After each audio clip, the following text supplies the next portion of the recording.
Good morning, bonjour, bonjour, bonjour. Welcome to our speaker series celebrating Haitian Heritage Month in the school district of Palm Beach County this year, 2022. It's a pleasure to have you with us. My name is Bito David. I will be the moderator for the series. The goal of this presentation is to expose our students to the authentic role models in their community, those who can inspire them, the ones who have been through the same realities, the same challenges that they are facing, and somehow who have overcame, the ones who have accomplished their goals, their desired goals and dreams. So we have different school with us. I think we have Coniston Middle School, Lakeoff Middle School, Carver Middle School, Woodlands Middle. So they will be the students that our guests will address. Thank you for participating, teachers and students. The theme of the day is Haitian Americans in politics in the US. We have with us three distinguished, very distinguished guests. We have Congresswoman Sheila Cherfilus-McCormick. We have Palm Beach County Commissioner Mack, and we have City of Boynton Beach Commissioner Christina Romelus. The format today will be to give our guests 8 to 10 minutes to do their allocution, and then it will be followed by question from the students and from you two guys, teachers, if you want to participate. We will be doing it around an hour, and we thank in advance our guests. We're going to start with Congresswoman Sheila Cherfilus McCormick. I will not do any presentation for you, Miss McCormick. You have the mic, present yourself, and address your speech to our students. And welcome. Thank you so much for having me, and good morning, good morning, good morning. It is such a pleasure to be here this morning addressing all of our great students and everybody who put this on today. I am Congresswoman Sheila Cherfilus-McCormick. Thank you for having me to speak to you today during Haitian American Heritage Month. Haitian Heritage Month is a time to recognize the rich culture, history, and achievements of the global Haitian community. As the first Haitian Democrat elected to Congress, I understand the rich history and culture. The Republic of Haiti, the first nation in human history, founded by slaves, was born out of the desire for independence and dignity for all. Today, this ethic lives in our Haitian people and their indomitable spirit. It is this strength and character that we celebrate during the month of May. In South Florida, Haitian Americans have been made lasting contributions to all aspects of Haitian American life and American life, from education to law to engineering, medicine, and athletics. They have enriched our communities' hard work, determination, and integrity. This month and every month, let us recognize the numerous contribution of the Haitian people and our community as we continue to succeed and prosper. And now, why did I run for Congress? I ran for Congress because I saw the need that we have every single day at our kitchen table as parents, as mothers, as fathers. And I was raised in this district, and I knew that there was a time for when I was going to have to use my gifts and talents to service the community on a bigger level. When I ran, a lot of people said, well, Sheila, you've never done politics before. But I knew that I was a CEO of a healthcare company in which I worked hard, and I had a background in law, I had a background in business, and I knew that I could be creative in a space to help meet our needs. And despite everything they told us, you can't succeed because you don't have the right family, your family wasn't in politics, or you don't have this, you don't have that. I remember the one thing I did have is that I had resilience. I had to overcome being a single mother. I had to overcome not having enough money to even finish my education and working to help finish my education. I had to overcome and push through raising a child with a learning disability. And every step in which I fought and overcame, it gave me the tenacity and the grit to fight for these positions in this position now, but more importantly, to fight for the community that I love. I wear my Haitian heritage as a badge of honor because I know how hard my parents fought to come here, how hard it was living in Haiti, fleeing a dictatorship, and I know what it's like to start from nothing. And it's with those roots that live deep down in me that I take my story of hard work, perseverance, education, and faith everywhere I go. And so today I seek to inspire everyone, especially our Haitian American students who sometimes we hear bad reports about Haiti and people try to make us feel ashamed of our heritage. But this is a month where we can stand up strong and proud and say that we were the ones who were helping aid in liberation and fighting the fight for independence.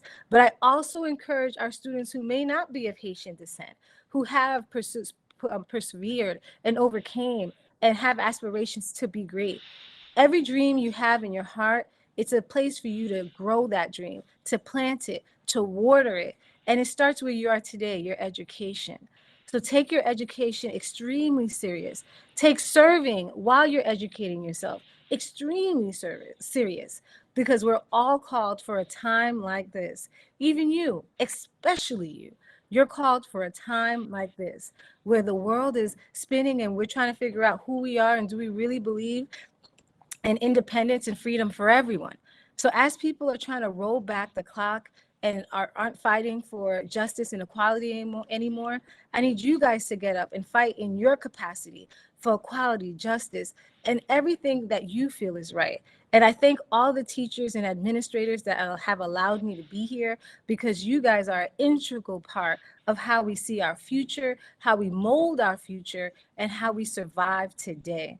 So once again, thank you so much for having me here today during this very special month where we get to stand tall and actually appreciate the accomplishments of Haitian people, Haitian diaspora, and our accomplishments that we have done together, building coalitions in the United States with all of our partners. So I want to end my speech by saying congratulations for being on this call and for recognizing this special moment. And I encourage everyone to take part in the political process, register to vote, continue your activism. And if anyone needs any help and wants to be active and actually help us push forward this fight for equality for everyone, please feel free to contact my office or contact me at SheilaForCongress.com. Thank you so much and have a blessed day. Thanks a lot. That's a wonderful address to our students. I hope they hear you, they understand you, they will get the message. Again, it's a pleasure to have you with us for the first time at the School District of Palm Beach County. We already wish you a good tenure in your job and that you get reelected again. Stay with us for the Q&A session after we're done with the other two guests. We schedule Commissioner Bernard to be next, but since he's not in yet, I'm going to welcome City of Boynton Beach Commissioner Christina Romelus. Welcome, Commissioner Romelus. The mic is yours now. Hi there. Can you all hear me? Yes, we can.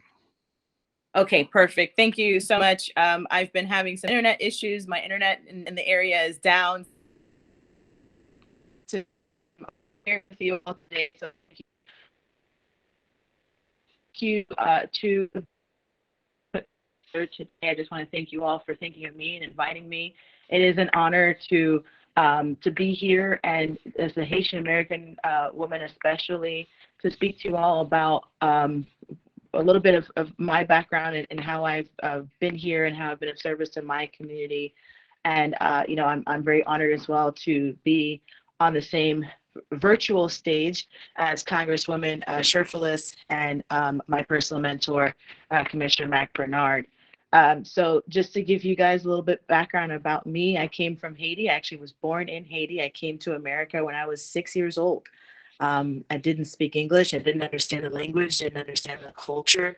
But I knew because of my parents that education was not an option. And for any of you who have, who grew up the way I did, if you're getting those bad grades, you won't sit comfortably the next day. And so that was my upbringing. That was, education was very vital, very important to my mother and father. They barely got out of middle school themselves because their parents didn't have the luxury or the ability in Haiti to educate them. So they knew that for me and my sisters and brothers, they weren't going to make that same mistake. So we were very, very involved. They were very involved in our education as much as they could be. They didn't understand the language. They didn't understand, parent-teacher conversation. And if anything but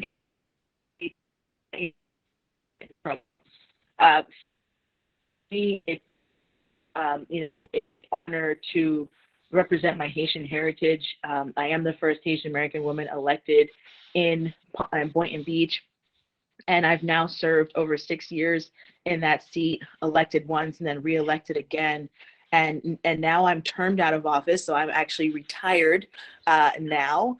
But I do plan on continuing to serve this community in any way, because it's not a title that allows you to serve a community. It's your heart. Is your heart in the right place? Are you the right person? Do you care about people? And that's what's always been my driving force. That's always been the reason that I've been in service, and it continues to be the reason why I'm in service now, even though I'm no longer elected in office. So I want to echo a lot of the things that Congresswoman Cherfilus mentioned, Cherfilus-McCormick mentioned, that there is an opportunity for you to be involved in this process. So many of our youth, and I think I was guilty of it, at first, but I quickly realized at 18 years old that my vote did make a difference, because at 18 years old, I was able to be one of the few people, or one of the many people rather, who voted to elect our first Black president. For me, that gave me belief that my vote really did matter, because once I casted that vote and I saw that it worked and it elected our first Black president here in the United States, I was a believer ever since. And so I want you to, have that same understanding that right now, our votes do matter, especially as a community, as a Haitian community. People are looking to us, and people are hearing our concerns more and more, because they see that our voting power is improving and increasing. So I encourage you to be a part of that change. You see things that are not satisfactory. You see your community is suffering. You see lights in your community that don't work, on the street that don't work, neighborhood parks that are messed up and trash is all over it. Or you go, driving down I-95 and you see that there are potholes everywhere. Whatever the issues that you see, don't just be like, oh, well, that's just another problem. Actually do something about it, because you can. And that's how I actually got elected into office at 26 years old. It was that there was a huge area in front of my neighborhood that every time it rained, it would flood just so badly. And if you try to drive your car there, your car would stall and stop.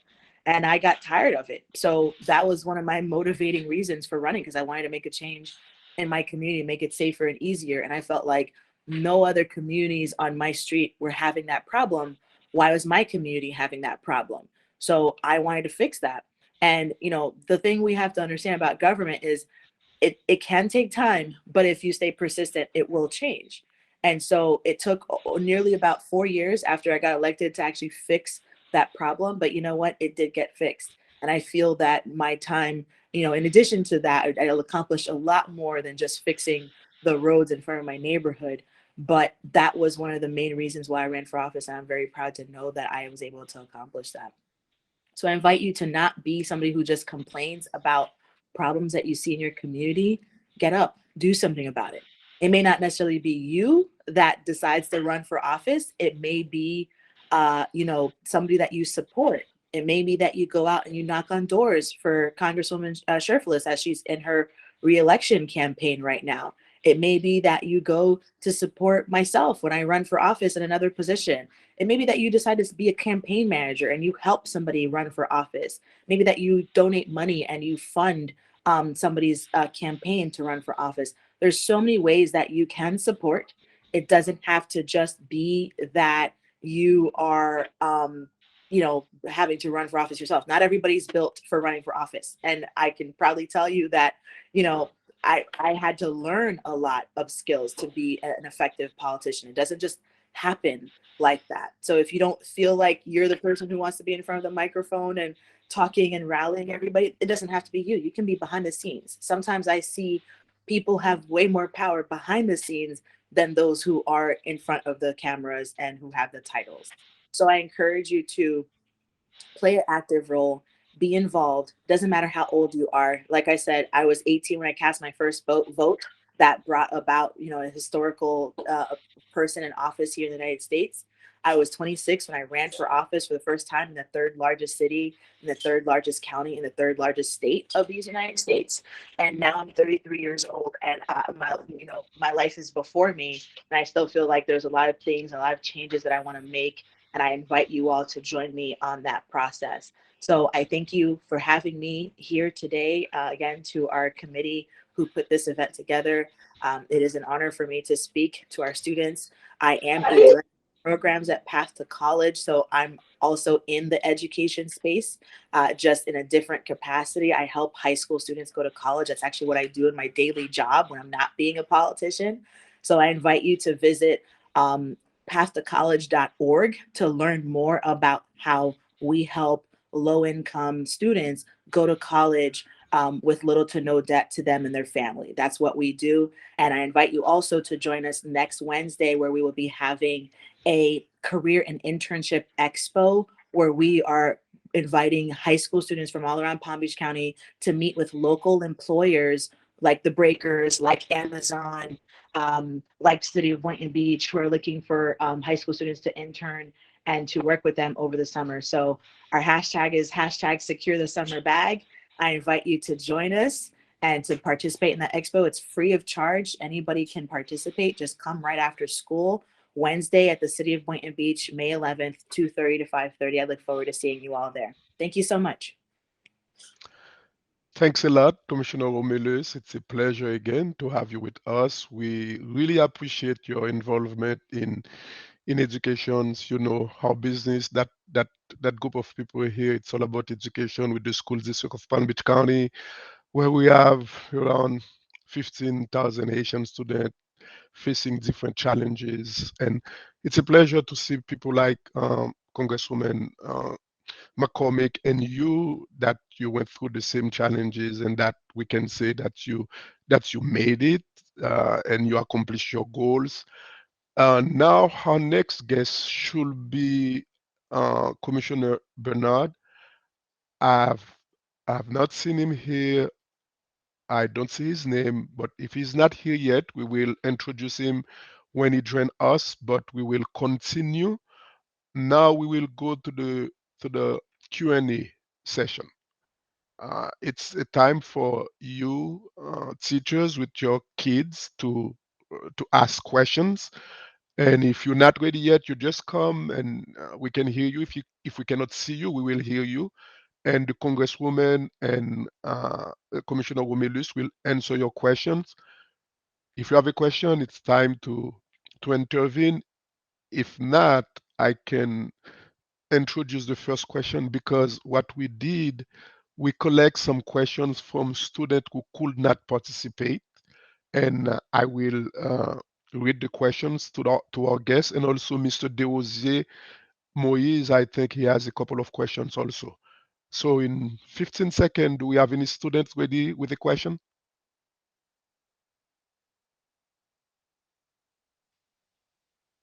Oh no. We have one over here. Very good. Welcome, Salusa. Thank you. Good morning. Good morning. What student organization did you participate in? What student organization did you participate in is the question.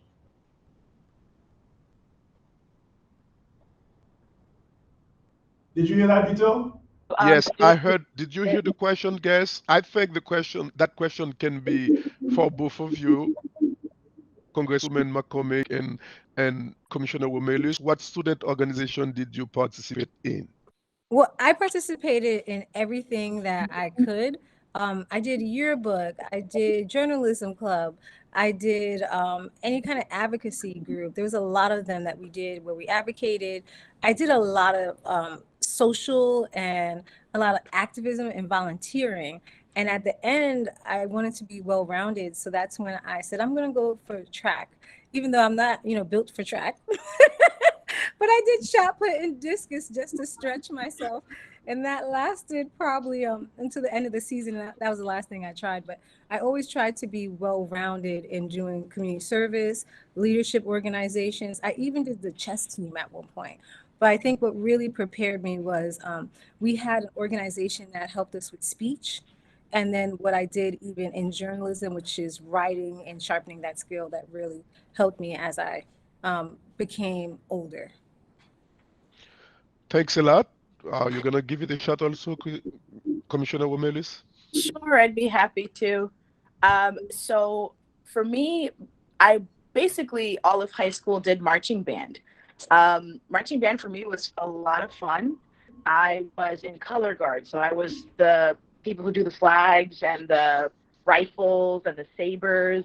I did all that. I did it all 4 years of high school, and then I went and did it at University of Miami when I was in college as well. But in addition to doing marching band, which I learned a lot of things, I learned teamwork, I learned leadership because I had to lead, especially as I got into the upperclassmen years, I led the lowerclassmen.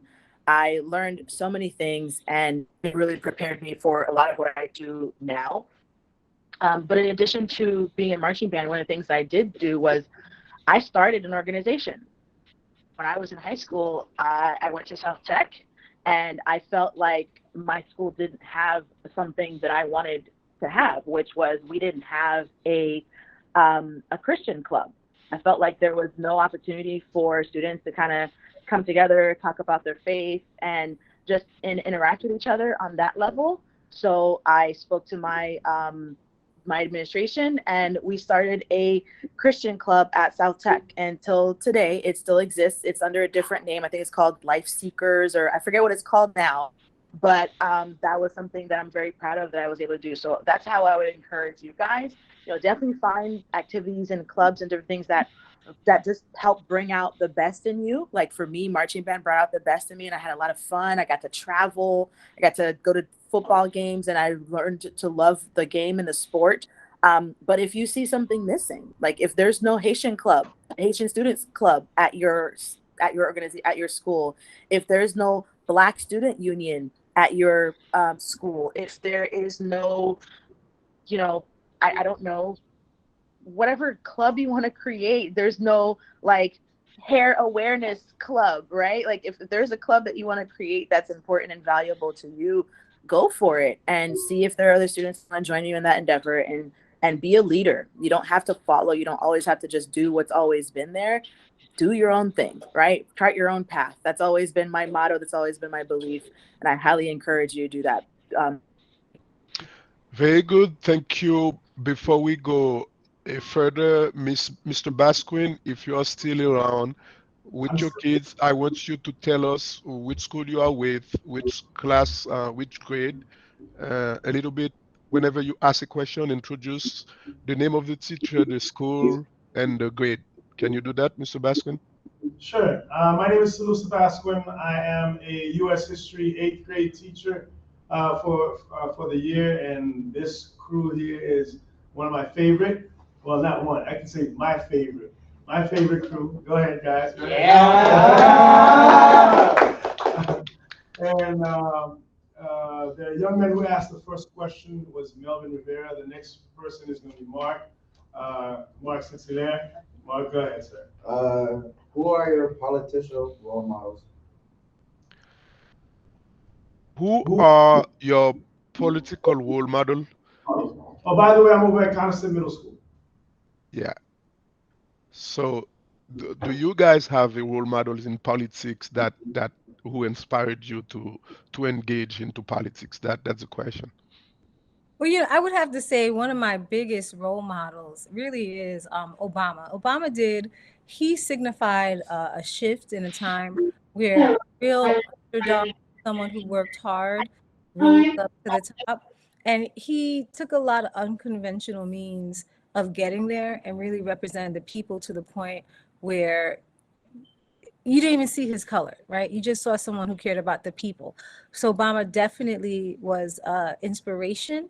And also, like presently, my mentor in Congress is Joyce Beatty, and she is extremely eloquent in getting her point across. She's extremely good at bringing people together. And when it comes to policies and understanding, she gets it. And for a Black woman to be leading at that position is inspirational. And the last person who I found to be very inspirational in Congress is Nancy Pelosi.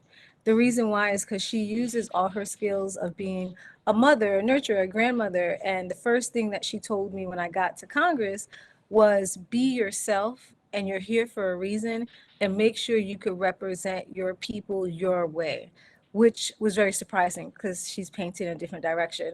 So those are the people who really inspired me to lead in my own way and to make sure that we're lifting up the voices of everyone in the community. Thanks a lot, Commissioner Romelus. Sure. I would say that one of my mentors who kind of inspired me to run for office and also has continued to be a guide and a support system while I've been in office throughout all these years has been Mack Bernard. Mack is somebody who's extremely humble, and he shows me what it looks like to be a politician, but also how to be a human. Mack is, for anybody who doesn't know, he's a father of 3 girls. He is married over 17 years to his wife. Like, that's something for me that was very important, that even if I'm a politician, that it doesn't affect my ability to be a mom to my kids. For anybody who knows me, when I ran for office, I was pregnant with my 2nd son. So that is, being a mom has always been my primary focus. And being part of my family has always been my primary focus.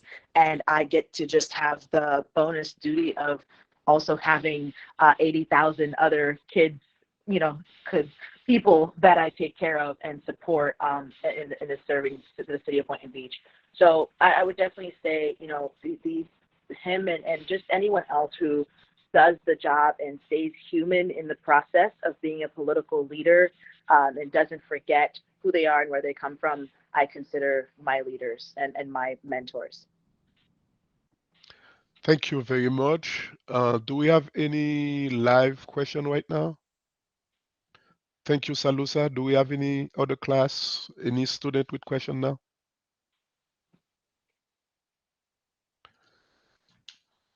In the meantime, you can come up with your question. I'm going to ask a question that we received from a student at Palm Beach Lakes High School. Did you consider your cultural heritage to be an asset or liability? If so, how? I think that my culture was very much so an asset. It was an asset because for so long we have been trying to have representation that has really been from the voices of the Haitian American diaspora in Congress. And so being able to unify and bring the community together and having the support of all the leaders and even having everyone playing as a team and pulling everybody together, such as Commissioner Romulus and Commissioner Bernard, it really brought us together because we had a common goal. Sometimes people try to paint my history, my nationality, as being less than, but that inspired me even more to be the best I could be. So I think that when people feel intimidated, they're going to look for anything to pull you down. So you need to recognize that anything that they use against you can definitely be pushed and used as an asset. And I was able to do that with the help of all of my colleagues to make sure that we had one message, one voice, and we pushed forward as a community to the point that we're recognized. The Haitian American community in Broward County, in Palm Beach County, especially in Palm Beach County, is reckoned as a force to be reckoned with. And everyone's aware of the strength of the community because we were able to fuel that into a positive direction. Commissioner Romelus? Yes. everything that Congresswoman Cherfilus-McCormick mentioned is 100% true. And what I would add to that is my story in terms of when I ran for office in Boynton Beach and what the projection of people who had been in politics for years were to me. When I chose to run for office, I was told that I would lose miserably. I would have 34 people vote for me who were of Haitian descent. that's what they knew, or that's what they thought they knew about the Haitian community. And one of the things that I think is so valuable, and what Congresswoman mentioned, is that our community is not to be taken for granted, and we are a force to be reckoned with. And that was proven in my election, where I won, beat an incumbent who was already in office, and I challenged him, and that was already supposed to not be able to happen by me being a challenger and no one knowing who I was. But beat an incumbent, a man. There were things that again were contrary to what should have happened, but did happen because the Haitian community was so resilient. So I definitely see my heritage as an asset. I see my community as the one that gives me the strength and the backbone to do all the things that I do. Because without them, I wouldn't have the ferocity that I bring to every discussion, every fight, every issue in terms of affordable housing, in terms of just jobs and small business support, all those things. When I fight for them, it's in mind of my Haitian community, because I know that those are things that are valuable and important to them. So I would definitely say that being a Haitian American has been an asset and a booster for me, and never a reason for not being able to do the job and do it well. Thank you very much, Commissioner Romelus. We have Palm Beach County Commissioner Mack Bernard with us. Welcome, Mr. Bernard. I'm gonna do a brief recap for you. We introduce the presentation. You are supposed to be the second speaker, but you let Commissioner Romulus beat you. She came second because we couldn't wait for you while we have that great person in line. So welcome. We're gonna give you the mic so you can make your allocation, and after that you will stay with us for the Q&A, because we are already in the Q&A session. Welcome, Mr. Bernard. You are in mute. Good morning, everybody. My name is Mack Bernard, County Commissioner for District 7. It's always great to get beaten by Commissioner Romulus. So I, very happy that she was able to go first. I apologize for being a little bit late, but as a county commissioner, it is a very, very tough and demanding schedule. And so I have to find ways to be at one place at another. So my morning kind of started where I had to drop all my 3 kids at school. And I had an event at the Drive Shack, another event at the Salvation Army, and where we're addressing housing and homelessness for our residents in Palm Beach County. And I was trying to get from there to here. So my apologies, but I was born in Haiti, and so being a county commissioner, being the first Haitian county commissioner, it is such an honor to represent so many residents in Palm Beach County. But I came to the United States when I was young. Salusa would say, that's when I was 10. And so I've been here for over 36 years. And never in my wildest dream that the little kid who would come from Haiti would one day become a city commissioner, a state representative, and I served as the mayor of the whole county. And I'm a county commissioner, so I've been a county commissioner for the past 5 years, and we're tackling some of the major issues that our residents are facing, specifically right now. Housing, seeing some of the kids that are listening. We know that a lot of our residents are facing housing shortfall, where people cannot find places to live. Gas prices are high. Food is expensive. We have a war that's going on in Ukraine. And then so now you compounded with everything that's going on. Our residents are facing some of the most difficult time. And I believe yesterday the feds raised the interest rate by, a half basis points. That means that to be able to get a loan now is going to be more expensive. So we're going to have to be very creative in the things that we're going to address the needs of our residents. And, my chief of staff, Juanita, she received the packet. And so she's going to make sure that she's going to share some of the duties that we do in the county. But it is truly an honor to be here. And I'd love to take some of the Q&As, Beto, and it's great to see you also.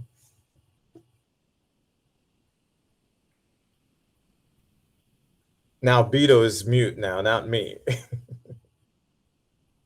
Sorry. I told you the ladies, they have been answering questions. So we're going to hit you with a question right now because I received that kind of funny question and that student say just for Mac Bernard. Is your name Mac or Mark? Because they are used to Mark, M-A-R-C. So that student ask him for me, is his name Mark or Mac, M-C-K, like the truck? Okay, so my name is, when I'm in trouble, when I was young, my real name is Mackinson. So Okay. when you get in trouble, Mackinson. So that's my real name. So, but when I came to the United States, I remember I was going to work from somewhere, and I told the guy my name was Mackinson. He says, "How you doing, Mac?" Very good. And the next question is funny question again. He say, ask Mr. Bernard for me if he's making a lot of money. It's not me. I have to ask the question. He say, ask him if he's making a lot of money being county commissioner. Well, what I can tell you is that when I wasn't a county commissioner, I was making 2 times more money. Okay. So than what I'm doing right now. So to do this job, you have to love it. You have to really want to help your residents. So if you're doing it for the wrong intention, then you end up behind bars. So what you want to do is you want to do the job, enjoy helping people. And so in that way, you're able to help as many people as possible. So it's not for the money, but it is for the love of the people that you're trying to help. But at the same time, Mr. Bernard, you are a lawyer too, right? I am a lawyer. I've been an attorney for over 20 years. And so I'm a tax lawyer. So when I went to school, I went to Florida State at undergrad, and then I went to University of Florida for law school. And I received a master's in tax law. I'm a tax attorney, but most people don't even recognize me as an attorney anymore. They just call me blanc ou bien politicien. That's it. Now, do we have any question on the floor? Any question from the classes participating? There was one in the chat. There was a question in the chat room for Congresswoman McCormick. Is why did you become a congressman? You can ask it. Yeah. Go ahead. You can ask the question, Maurice. It was directed to some former 8th graders at the Lake Grove Middle School. They wanted to know, why did Congresswoman McCormick become a congressman? What was the motivation behind it? Well, at the time, I chose to run because I was raising my daughter and she has a learning disability. We were trying to get more assistance for the kids in the school, the families, and I kept on lobbying on these issues and hitting a brick wall. Also, I was lobbying for healthcare to make sure that we can expand mental health initiatives into the community, which would prevent any kind of gun violence. And I saw just a gap, right, where we weren't really having opportunities to live the American dream and be included in opportunities. And that's when I said enough is enough, because when you go to Congress and you're lobbying, it's kind of like you're begging. You go to each member and you're like, hey, can I get this done? Can I get this done? And nothing started moving. And so I said, well, if no one's going to do it, let me run to do it. And that's what made me run. And on that road, that's when I just had so much support from the community, especially with Commissioner Mack and Son. I'm so happy to that story because Konya, I'm going to be like, Mack and Son, how are you?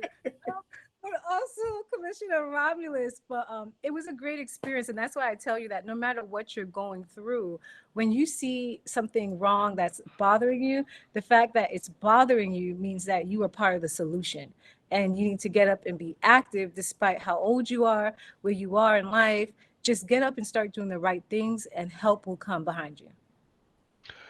Thanks a lot. We have a question from the floor. Miss Reveals say that one of her students asked, why does representation matters in politics? Why does representation matter? Well, I can respond to that a little bit because, we're used to representation at the city level and then representation in Tallahassee from like Haitian representatives. Uh, but for like the opportunity to have someone who is Haitian, qui est sans haïtien, in Congress, it matters to all the kids who are growing up in Lake Worth, who are in Broward. It matters to all of those kids who are in the United States who are immigrant, who just wants an opportunity. And you have some of those kids who may not have the legal status, they're dreamers. And to have someone who understands their plight, it really makes a difference. And so that's the reason why it's so great to have a congresswoman who knows that plight, who can help that person. And that makes a big difference when you're making policy decisions. So, and that's one of the reasons why I believe that having the congresswoman is so important. And also Christina Romelus in the city of Boynton Beach, helping the residents. And so you need representation at every level. So in that way, you can move public policy that can really impact the residents. Well, I also wanted, oh, sorry. Go ahead. I also wanted to add to that. One of the biggest reasons why representation matters is because when we argue for a bill or a position, we get to actually articulate from our perspective, which is very important because a lot of the things that we suffer as Haitian-Americans, if you're not Haitian-Americans, you don't know how it feels. You don't know the injustices.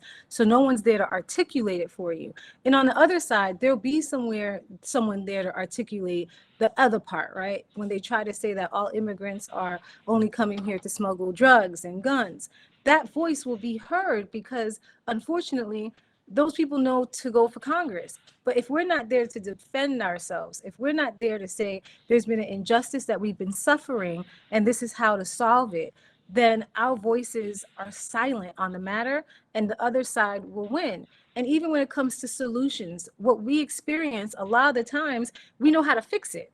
So the solutions that we've seen, we've experienced, it comes from people who are similarly situated, who have been living similar lives, and you're able to articulate your solution and get that passed. And when you have people who aren't coming from your community, who aren't sitting next to you in class, who haven't been living the same life, they really don't understand what's going on, and they can't fight for you as passionately as you could fight for yourself. So that's why representation is so imperative, because no matter how someone feels like they can empathize with you, but if you're not living it day to day, you can't fight the same fight. Thanks a lot. I have to remind you that for the sake of time, we have only 12 minutes left. I don't know, Commissioner Romelus, do you want to answer that also? I want to give a very hands-on, tangible example of why representation matters. So in the city of Boynton Beach, like I said before, when I chose to run and we were told that only 34 Haitian people would vote for me, but yet when I ran, it actually turned out to be more like 2,000 people that voted for me. It all of a sudden gave presence to the Haitian community in the city of Boynton Beach that was not there before. And how does that translate in terms of tangible on the ground support for our community? One of the major issues that was happening before I came into office was that code enforcement was being used to fine and kick people out of their homes because liens were being put on their homes, fines were being assessed on their homes, and they didn't know how to fix it. There was a language barrier. They didn't know who to talk to. They didn't know where to go. And so people would be losing their homes for stupid stuff, like because their grass wasn't cut or because they had something outside in their front yard. So language barrier was really a huge issue. And once I got into office, we got messaging put in place to talk to people and help educate them. The code enforcement policy was changed where you couldn't just fine somebody because, of whatever. They had to be educated first. They had to be given a warning so that they understand what they're doing wrong so that they can have the opportunity to fix it. And then once they're going through the process, if there was a lien assessed, they had the ability to appeal it and get that lien reduced. So all those things really help our community and help parents, like your parents, possibly keep their homes and make sure that they were able to grow that generational wealth that they can then pass down to you as their students.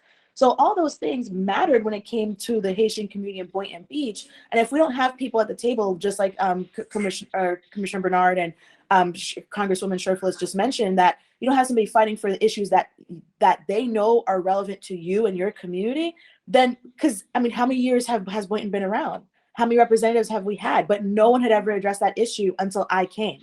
So you have to understand that problem would have probably continued to happen had I not gotten into that office, because I knew the community was telling me that this was an issue. So we have to be mindful of things like that when we're fighting for our community, we know best what helps us. We know how to talk our people's language. Other people may want to say, oh, I'm a friend of the community, I'm a brother, I'm a sister, but they don't know us. We know us. So we need to fight our own battles. Thank you, Commissioner Romelus. It's a great thing to get engaged. I'm a resident of Boynton Beach. Everything positive that you did affect me and my community. And the message for our kids, our students, if you want to get involved in politics, it's a good thing. Representation matters. They can hear your voice, and you're gonna raise the status of your community, and it's for the greater good of the whole community. Now, I see Mr. Salusa Basquin, you have a brand new set of students. Are you listening to us? Do you have a question on the floor? We can ask questions if you're ready for us. We are ready for you now. We prefer a question on the floor. We will prioritize that. All right, Jose will be the next person asking the question. Welcome, Jose. We are listening to your question. How did you get interested in politics? How did you get interested in politics? Christina, you wanna take a stab at that? Well, I think because the student came with the second class, maybe they kind of missed that. So Exactly, yes. I'll be repeating a little bit, but just to put it succinctly, like I said, when I was 18 years old, the first time I ever voted, I got to vote for the first Black president of the United States. For me, that was hook, line, and sinker. You didn't need to tell me anything else. I was married to politics from that point forward. I just didn't know that I was going to be in the forefront of politics, but I knew that all of a sudden what I wanted and what I could have, the impact that I could have, all of a sudden it mattered, right? The fact that I saw that my vote translated into somebody who had never, who basically their ancestors were slaves in this country, now became the president of this country, it showed me that it was possible. And it showed me that I could do it. My, friends could do it. And I just started getting more and more involved. And people like Mack saw something in me. I'm sorry, Commissioner Bernard saw something in me before I saw it in myself and encouraged me to run for politics and run for office. And that's why I am where I am now as the former commissioner of the city of Boynton Beach. Commissioner Bernard, you want to say something on that? Well, I know for me, when I was in high school, the kids used to always tease me that I would be like the mayor of Delray Beach. And so they always thought that I would be in politics.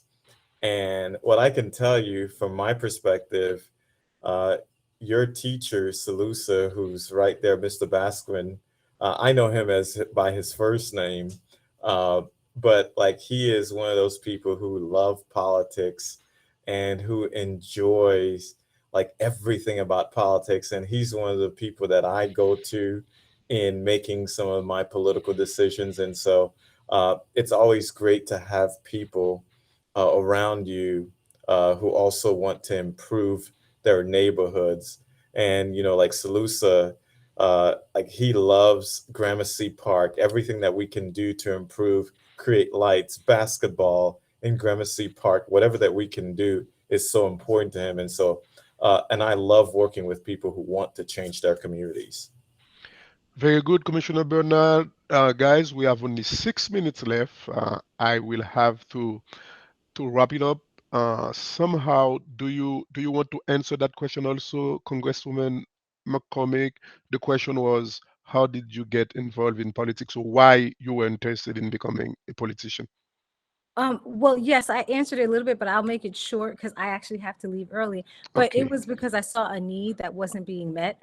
And I was going and fighting and going to Congress, and I kept on pushing because I understood the responsibility that our country has to everyone and not just a select few.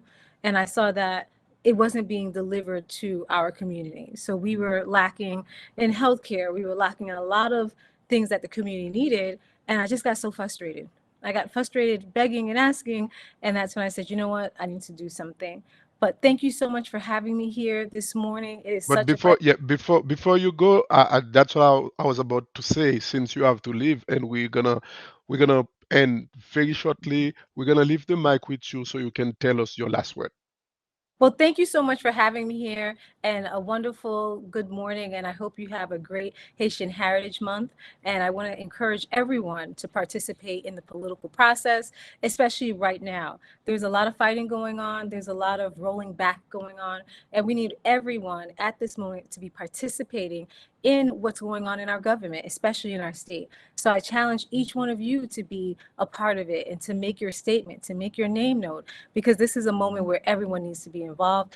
I thank you guys for putting this on and allowing us to tell our story. And I thank the other commissioners who are on here, Commissioner Mackensen and Commissioner Romelus, for all your great help and partnership. And have a great day. Thanks a lot, Congressman McCormick. We hope to see you pretty soon on a different platform. Thank you. Now, guys, we have 4 minutes left before I give you the mic for your final word. I'm going to ask a question because that student says she wants that question and answer. Did you ever get picked in school for being Haitian, and how did you handle it? I'll start and I'll make it short. Yes, Thank you. all the time. Remember, I explained to you, I came to America at 6 years old. So I didn't speak English. I didn't understand the culture. I didn't know how to be cool. And, my parents were just come. So they dressed me however they dressed me, and I went to school. So I did get a lot of teasing and picked on. But I think it made me tough. It made me who I am today. And, I had to learn to just kind of get through that. And life will always be hard. People will always be mean. It really doesn't change. I hate to burst the bubble for you, but it really doesn't change. You just have to be the better person to know how to handle it, and you get stronger, you get better, and it makes you more resilient. And looking back at it now, I realized that it was just ignorance, and those students just didn't know any better, and that's why they chose to pick on me. And being Haitian, they didn't understand what it meant to be Haitian. But now all of a sudden, being Haitian is cool. They all Mhm. want banan peze and zikole and our griot. They all want our fried turkey. They all want our food and our culture and our heritage because they realize how amazing it is to be Haitian. So please remind yourself of how amazing it is you are as a Haitian person, as a Haitian American, and don't let anybody kind of get in your head about that. You control any narrative that anybody's saying about you. They can say what they want, they can do what they want, but you choose whether you let that affect you or not. Your side of the story, Commissioner Bernard. As for me, I came here when I was 10, didn't speak English. I was picked on. There's some streets in Delray Beach and Southwest 7th Avenue. Like if I couldn't cross First Street. So if I passed First Street, the African American kids wouldn't allow me. And so, but that was what happened 36 years ago. But at the end of the day, we have to continue that's why we have Haitian Heritage Month, for people to understand the different cultures, and that's really important. And I disagree with Christina Romelus on one thing because they love the pickles, and she didn't mention that. Very good. Okay, guys, we have only 2 minutes left, so I will go back to Commissioner Romulus so she can have the final word for us today.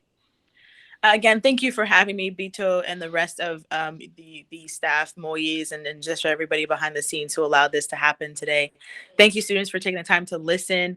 I'm Christina Romulus. I am a proud Haitian woman. I am a proud mom of 2 boys that I'm raising, and I'm a proud public servant here in Palm Beach County. I encourage you to, yeah, actually, that's my son back there saying hi. I encourage to get involved. I encourage you to do whatever you need to do to feel like your voice is being heard in your community. And if that does include running for office, please feel free to reach out.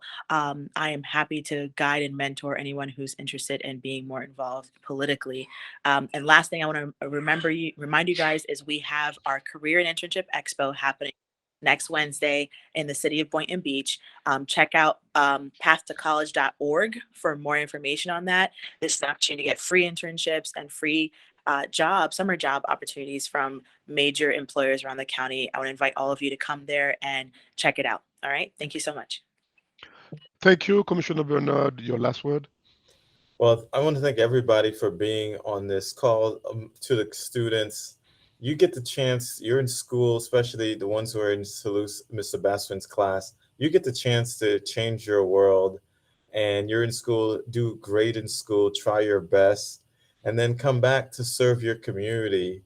And, whatever, you could be Haitian, you could be Puerto Rican, you could be Mexican, whatever, but come back and serve your community and try to do the best that you can and be a role model.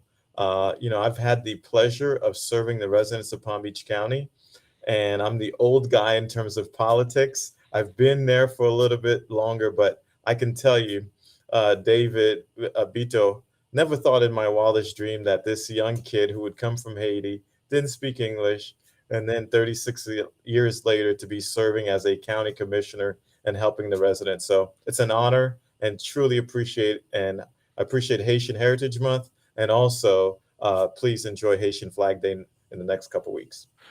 Thank you, guys. And again, the committee that picks you, they knew that you were the greatest role models for our kids. You have accomplished great things. You work the same work that they work today, and you made it. Thank you.